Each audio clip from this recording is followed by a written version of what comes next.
Assalamualaikum warahmatullahi wabarakatuh. Perkenalkan, nama saya Darelato Prabeswara dengan NIM akhir 16 dari kelas B2. Kali ini saya akan mempresentasikan hasil praktikum saya, job sheet 5, instalasi base changeover system dalam mata kuliah praktik instalasi listrik komersial.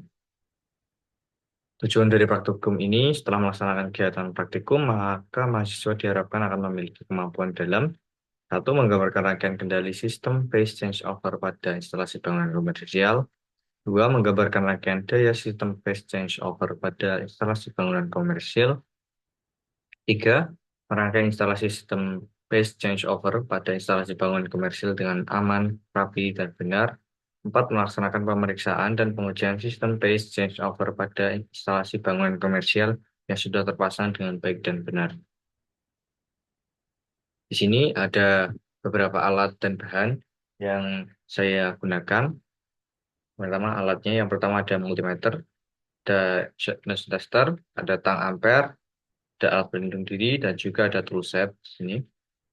Kemudian selanjutnya di bahan, saya menggunakan saklar seri atau buah, lampu pijar, ada 2 buah, dan magnetic kontaktor, LCB, MCB 2 pas, yang karena tidak ada, saya gunakan yang 3 pas, namun nanti yang digunakan hanya 2 saja. Kemudian ada KWH meter 1 pas, ada MCB 1 pas, MCB 1 pasnya 2 buah, kemudian ada last stop, kemudian ada kabel NIA dan NIAF secukupnya. Di sini ada job safety analysis. Di sini alat pelindung diri yang digunakan ada sarung tangan, sepatu safety, dan wearpack. Untuk urutan kerjanya, yang pertama menyiapkan alat dan bahan praktikum, potensi bahayanya tergores benda tajam, dan kejatuhan benda berat.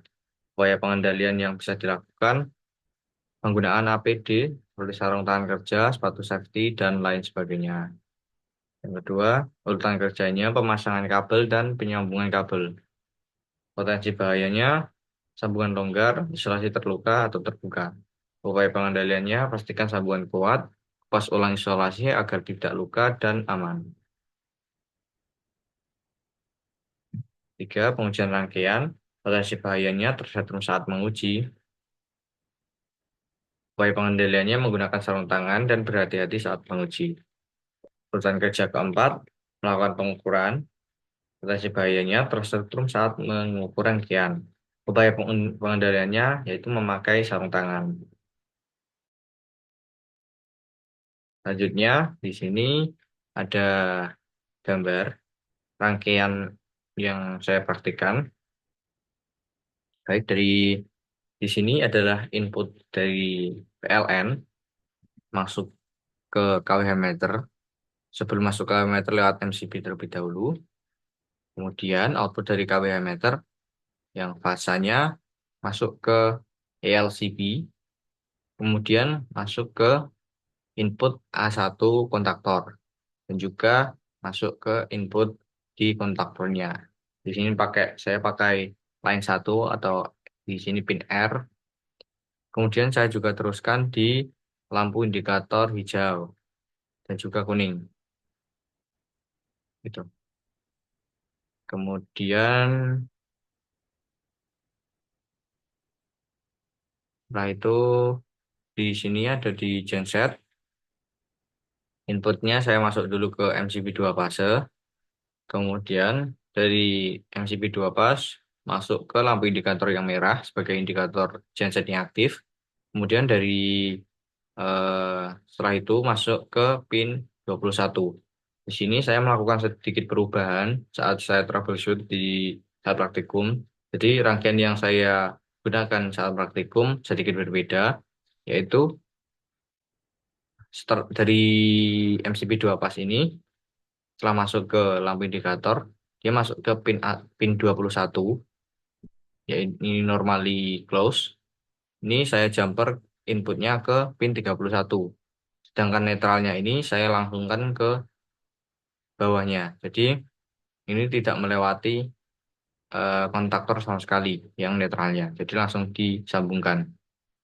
Kemudian dari pin 21 ini jumper ke 31, output dari 22 ini masuk ke pin yang U, yang outputnya dari R, dan outputnya yang 32 saya gunakan sebagai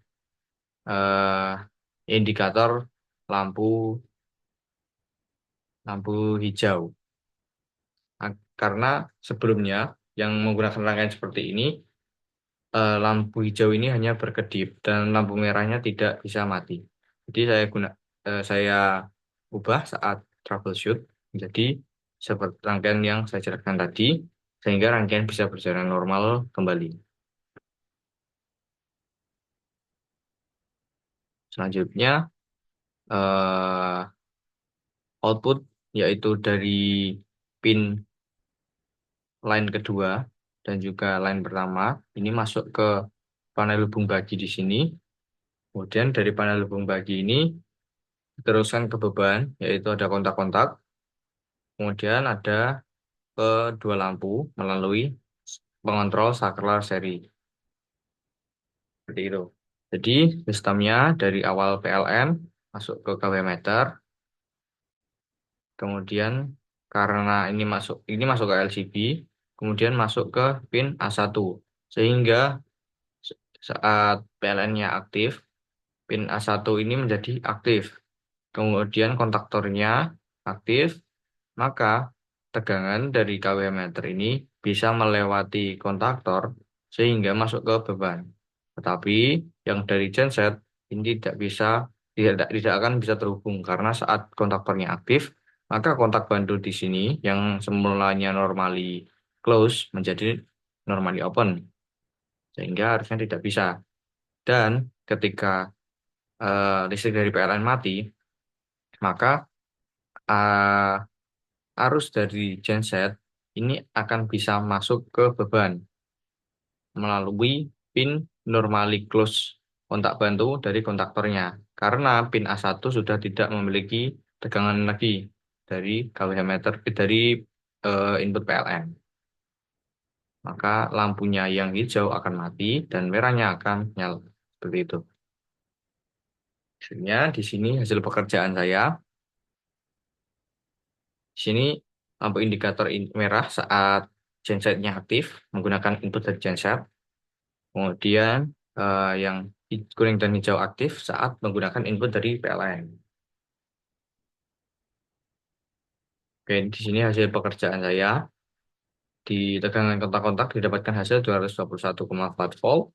Tegangan lampu pijar pertama mendapatkan tegangan 221,6. Tegangan lampu pijar 2 220,2.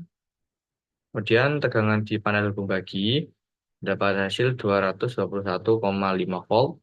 Arus totalnya dapatkan hasil 0,19 ampere.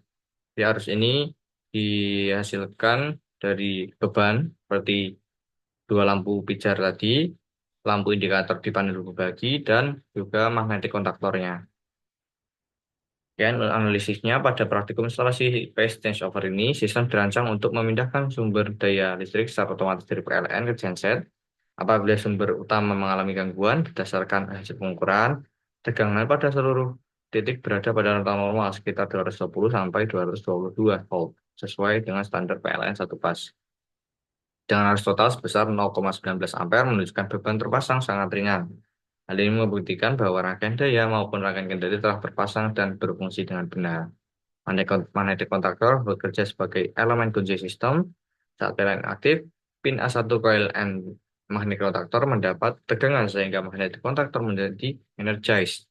Kontak NO pun menutup dan beban disuplai dari PLN. Input dari genset terhubung melalui kontak NC sehingga saat magnetic kontaktor aktif, jalur gensetnya terputus secara otomatis.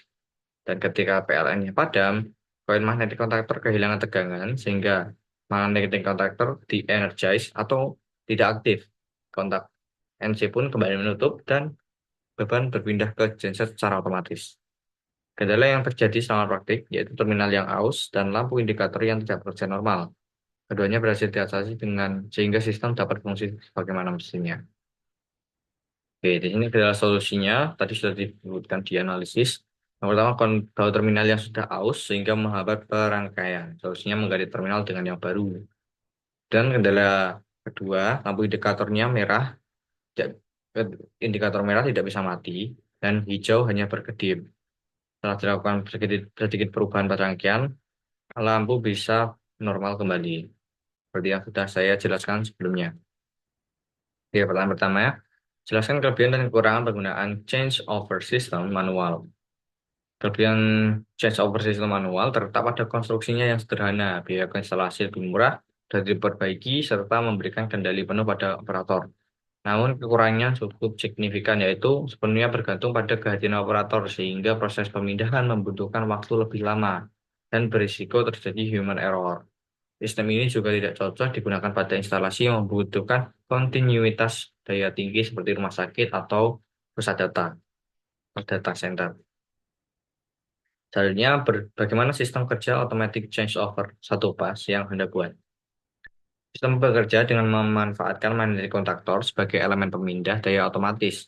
Saat PLN aktif, pin A1 coil magnetic contactor mendapat tegangan sehingga magnetic contactor energize atau aktif. Kotak NO menutup dan beban disuplai dari PLN.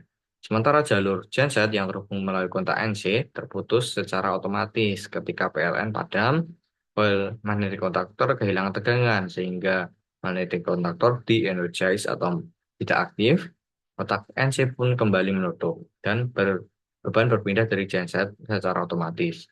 Kondisi sistem ditunjukkan oleh lampu indikator merah untuk PLN aktif dan hijau untuk genset aktif. Tiga, apa fungsi magnetic contactor pada kendali pemindahan daya tersebut? Oke, magnetic contactor ini berfungsi sebagai saklar elektromagnetis yang memutus dan menyambungkan rangkaian daya secara otomatis berdasarkan sinyal dari rangkaian kendali. Kontak batunya juga digunakan untuk mengaktifkan lampu indikator sesuai kondisi sistem. MC juga menjamin keamanan dengan memastikan tidak ada dua sumber daya yang terhubung secara bersamaan. Karena kalau dari genset dan PLN terhubung bersamaan akan terjadi konsleting. 4. Berdasarkan pengalaman Anda selama praktik, apakah perbedaan ke change of system manual dan otomatis menggunakan ATS AMF? Change over system manual memerlukan operator untuk memindahkan sumber daya secara fisik sehingga waktu responsnya menjadi lambat. Sedangkan change over system otomatis dengan ATS AMF mampu mendeteksi gangguan PLN, menghidupkan genset dan memindahkan beban secara mandiri dalam waktu singkat tanpa operator. Meskipun biaya ATS AMF lebih mahal, tingkat keandalannya jauh lebih tinggi sehingga lebih sesuai untuk instalasi komersial yang menuntut kontinuitas daya. Simpulan dari praktikum ini, instalasi change over system telah berhasil dilaksanakan dengan baik. Sistem terbukti mampu memindahkan sumber daya dari PLN ke genset secara otomatis, dibuktikan dengan hasil pengukuran tegangan pada seluruh titik yang berada pada nilai normal sekitar 220 hingga 220 volt, 2 volt dengan arus total 0,19 ampere. Magnetic contactor terbukti menjadi komponen kunci yang memungkinkan sistem bekerja secara otomatis tanpa campur tangan manusia. Hal yang ditemui selama praktik berupa terminal aus dan gangguan pada lampu indikator bergratis diatasi, sehingga sistem dapat berfungsi normal sesuai yang diharapkan. Terima kasih. Saya Dr. Profesor. Wassalamualaikum warahmatullahi wabarakatuh.